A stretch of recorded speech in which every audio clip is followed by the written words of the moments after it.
Increasing tensions over the Middle East.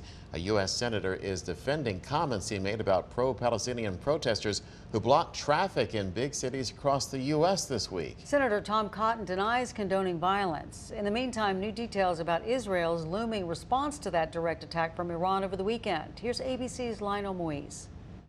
This morning, ABC News has learned U.S. officials expect a limited response from Israel to that historic attack by Iran over the weekend. Israel's response, according to a senior U.S. official, is not expected in the next 48 hours, as Israel faces international pressure not to further escalate the conflict. ABC's Matt Gutman got an up-close look at an Iranian missile the size of a bus that was part of the attack late Saturday, recovered from the Dead Sea.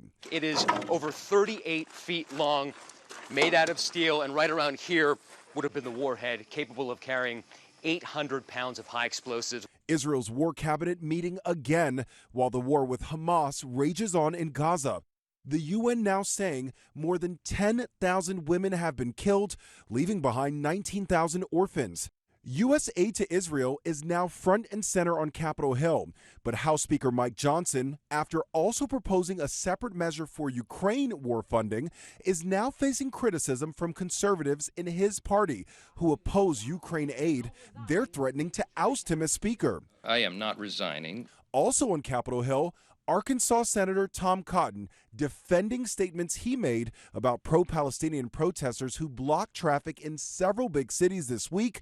Cotton telling people to take matters into your own hands to get them out of the way. Very worried about the diversion of police resources. If something like this happened in Arkansas on a bridge there, let's just say I think there'd be a lot of very wet criminals that have been tossed overboard, not by law enforcement, but by the people whose road they're blocking.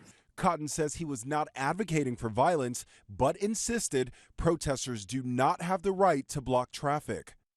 Back overseas, more fallout from Iran's attack. The U.S. is expected to impose new sanctions against Iran in the coming days, including on its missile and drone program. Lionel Moise, ABC News, New York.